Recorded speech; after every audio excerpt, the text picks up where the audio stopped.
नमस्ते। फन्ने खां अक्सर ये नाम लिया जाता है कि वो फन्ने खां हैं। क्या उनकी फन्ने खाई को हम समझ लेंगे, ये क्या कर लेंगे, बड़े फन्ने खां बने घूम रहे हैं। फन्ने खां मतलब आपके भी जहन में ये नाम कौंधता होगा, यदा कदा आपके भी मुंह से निकलता होगा। फन्ने खां यानी करना कुछ नहीं और बातें इतनी ज़्यादा करना कि भयवश आदमी सरेंडर कर दे। कहा जाता है कि ये एक बादशाह के दरबार में फन्ने खां नाम का एक व्यक्ति रहा करता था, सैनिक था।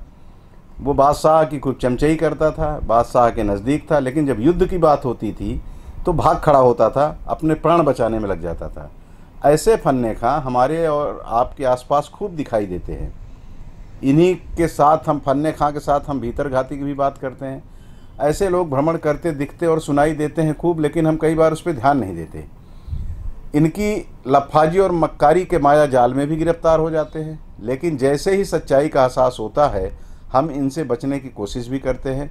लेकिन तब तक यह फन्ने खां और भीतर घाती हमें आपको बड़ा नुकसान पहुंचा दिया करते होते हैं।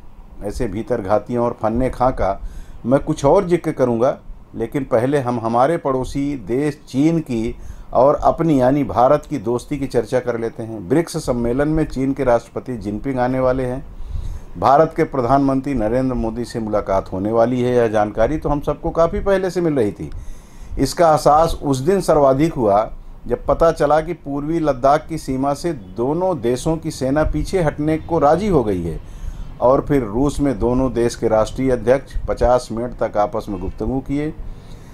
अब खबर आ रही है कि सीमा से दोनों देशों की सेनाएं काफ़ी पीछे चली गई हैं। पेट्रोलिंग सिस्टम में बदलाव हो गया है। गलवान में हुई झड़प से पहले की स्थिति का निर्माण कर लिया गया है।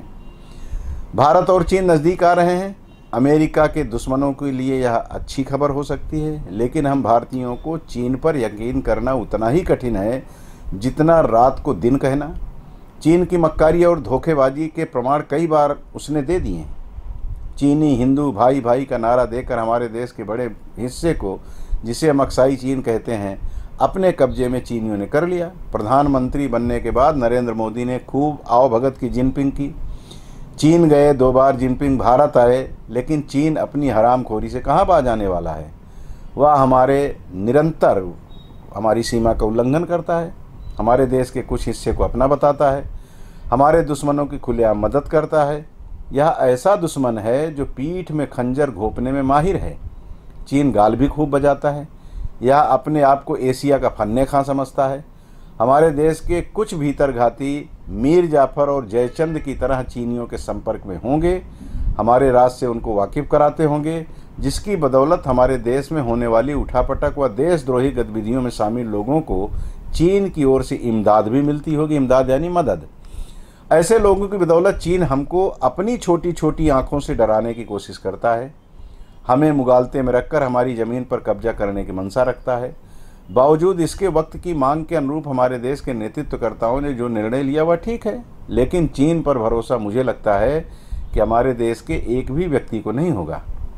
आइए अब हम बात कर लेते हैं अपने इर्द गिर्द घूमने वाले भीतर घातियों और दूसरे के कंधों पर बंदूक चलाने वाली फितरत वालों की, फन्ने खां की।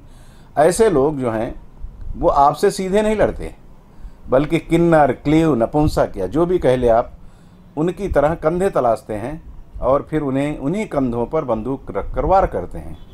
ऐसे लोग झूठ बोलने में इतने माहिर होते हैं कि आप इन्हें इनकी मक्कारी का प्रमाण भी देंगे ना तो कह दिया जाएगा कि झूठ है, कोई मुझे बदनाम करने और आपसे लड़ाने की कोशिश कर रहा है। ऐसे लोगों के क्या कहने।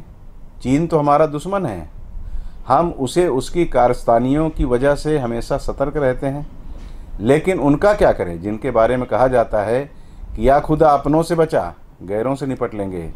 ऐसे ही लोग हैं जिनसे हमको या हमारे मुल्क को ही नहीं बल्कि ताकत बढ़ जाए तो पूरी कायनात को खतरा होता है। ऐसे लोग कुकुरमुत्तों की तरह बढ़ते जा रहे हैं। स्वाभाविक है, इनसे लड़ना है तो सबसे पहले हमें ऐसे लोगों को चिन्हित कर उन्हें बेनकाब करना होगा, या फिर उन्हें उनकी ही कूटनीति से उनको परास्त कर एहसास कराना होगा कि भाई अब सुधर जा, रास्ते पर आ जा, वरना एक दिन भारत या दुनिया का संविधान नहीं बल्कि ईश्वर का संविधान उसके तहत तुझे वह सज़ा मिलेगी जिसकी तूने कभी कल्पना नहीं की होगी। हमें आपको ऐसे असामाजिक तत्वों, लुब्धक प्रवृत्ति के यानी शिकारी प्रवृत्ति के लोगों और झूठ मूठ के फन्ने खाओं से बचना होगा। मैं तो आजकल थोड़ा सतर्क रहने लगा हूँ, कुछ विभीषण पहचानने लगा हूँ। आप भी चीनियों की तरह भाई भाई कहकर जो आपके गले से लगकर गला काटने की ख्वाहिश रखता है, उससे न केवल बचें बल्कि हमारी और आपकी सबकी ये जिम्मेदारी हो जाती है कि ऐसे लोगों से समाज और देश को भी बचाएं। जय हिंद, जय भारत।